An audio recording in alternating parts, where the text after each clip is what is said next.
Adam Crabb spent 51 years giving everything he had to gospel music, not as a side project or a phase, but as the organizing principle of his entire existence.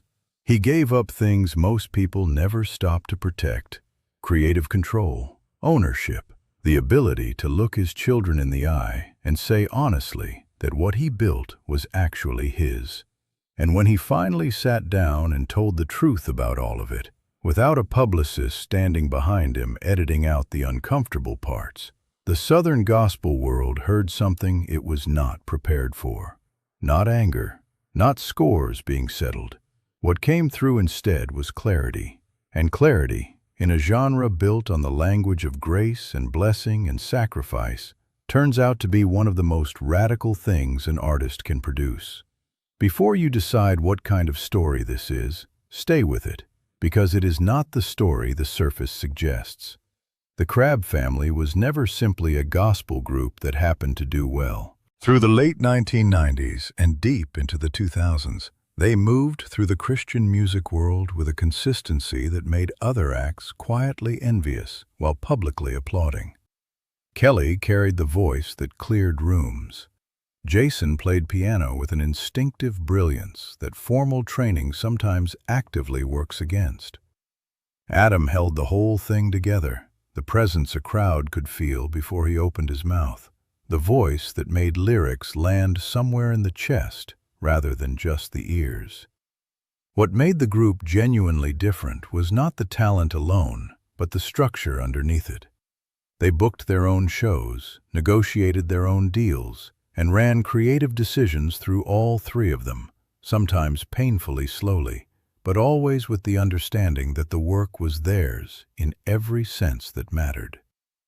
Some months the finances were genuinely frightening, and none of that changed the core fact that they were building something with their own hands. For Adam, that feeling became the standard against which everything that followed would eventually be measured. No family group travels together for decades without fractures forming. By the late 2000s, the Crabbs were entering a phase that never appears in press releases, but that everyone inside an organization feels long before the outside world suspects anything. Creative differences, accumulated exhaustion. Three people who had grown significantly as individuals and artists over 20 years. All of it was quietly reshaping what the group could still sustain. And that is when Bill Gaither called. To describe Gaither as influential in Southern gospel is to dramatically undersell what he actually represents. Since 1981, he has functioned as the single most powerful architect of what the genre looks like, sounds like, and means to its audience. The Gaither Vocal Band is not a group in any ordinary sense. It absorbs exceptional talent, keeps moving regardless of who comes and goes, and has generated Grammy Awards, platinum records, and something more durable than either: cultural permanence in the hearts of millions of American Christians who treat those homecoming videos like a form of religious devotion. Michael English sang with them. Mark Lowry sang with them. David Phelps and Guy Penrod built careers that became synonymous with gospel excellence inside that system. When Gaither offered Adam a spot in 2009, the timing felt almost designed. Adam was 34, credible, and available in a way that made the offer feel less like a business arrangement and more like a door opening at exactly the right moment. The early years delivered everything they were supposed to deliver. Adam's voice folded into the Gaither Vocal Band sound with a naturalness that felt like it had always belonged there, and his stage presence lifted the live experience in ways the audience responded to immediately. Albums, homecoming DVDs, television appearances, arenas holding 10,000 people, all of it arrived as promised. From the outside, it looked like the fullest expression of a calling. From the inside, something more complicated was quietly taking shape: though it would take years before Adam had language for what it actually was. What most gospel music followers do not fully grasp about membership in the Gaither Vocal Band is this. The operation is not a vocal group with merchandise attached. Gaither Music Group handles recording. Gaither Television Productions handles video. The Homecoming series has generated revenue across VHS, DVD, digital downloads, and streaming for 4 decades. And alongside those operations sit publishing arrangements, licensing deals, and a merchandising infrastructure that covers every step between a song being written and a listener hearing it. Every piece of that ecosystem flows back to the same organization. Artists in the group receive a salary and health benefits, but masters from recordings they perform on do not belong to them. Licensing revenue from music they sing does not reach them, and DVD sales that keep generating income long after any specific concert has faded keep flowing, just not in their direction. None of that is hidden. Gaither has never pretended otherwise, and his argument is not a weak one. He built platforms and audiences that did not exist before he constructed them, kept Southern gospel alive through decades when radio abandoned it and record labels stopped caring, and launched careers that had no other clear path forward. All of that is accurate. Opportunity and ownership are still 2 separate things, and for Adam Crabb, shaped by years in a family operation where the work genuinely belonged to everyone who made it, that distinction started carrying more weight somewhere around 2014. The cracks that formed in his 4th year were not dramatic. No single conversation broke anything. What accumulated instead were small moments where Adam reached for creative input and found the decision had already been made somewhere else. A gradual compression of the space in which he was allowed to be himself as an artist rather than a voice inside a larger product. Leaving in 2014 came wrapped in the professional courtesy the gospel world expects. Cordial statements, mutual gratitude, clean on the surface. What was actually happening underneath all that careful language was that Adam was trying to answer a question that lives at the center of every artist's life at a certain point. Is this still a calling, or has it quietly become a job? Because from the outside, those 2 things can look identical, while feeling completely different from the inside. The 3 years between 2014 and 2017 turned out to be more formative than he anticipated. Independent touring came back.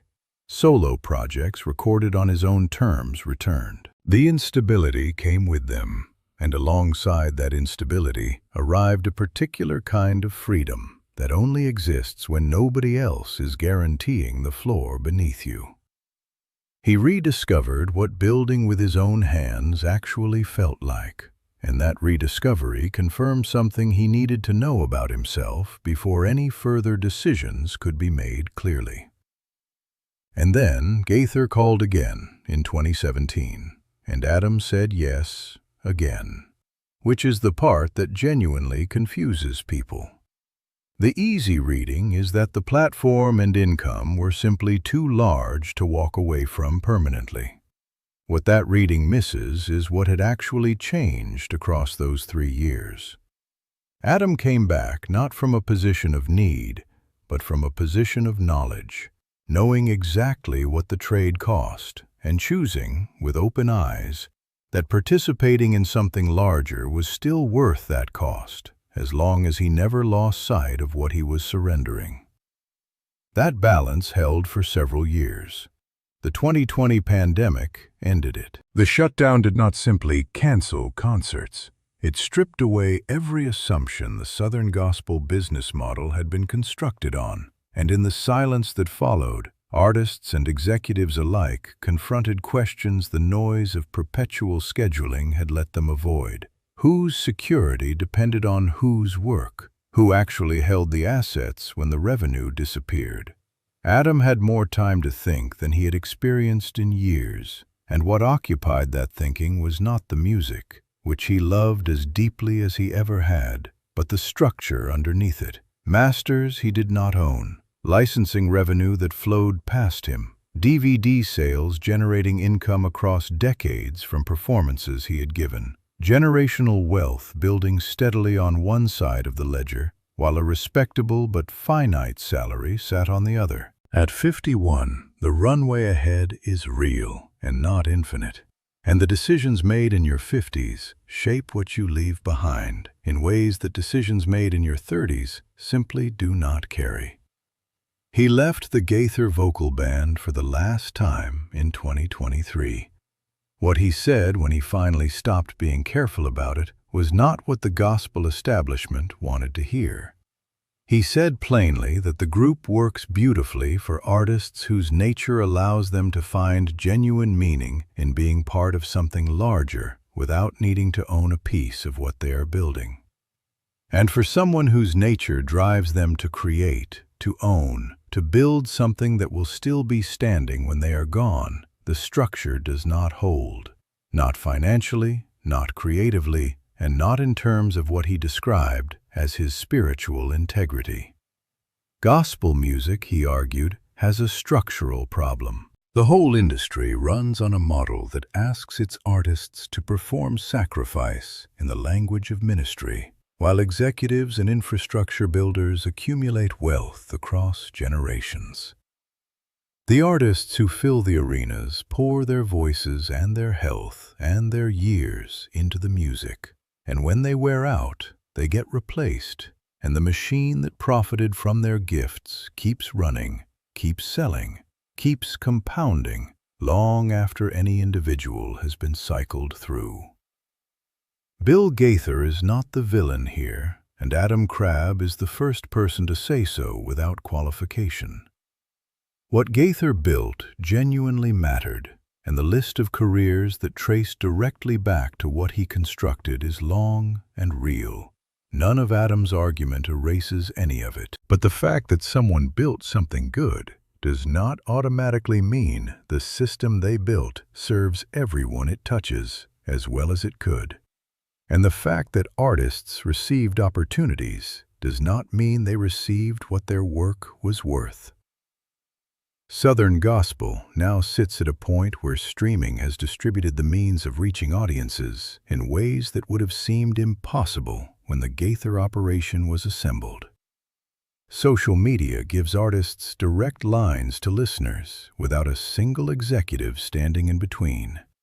And the gatekeepers who once controlled access to distribution hold considerably less of that power than they held even a decade ago.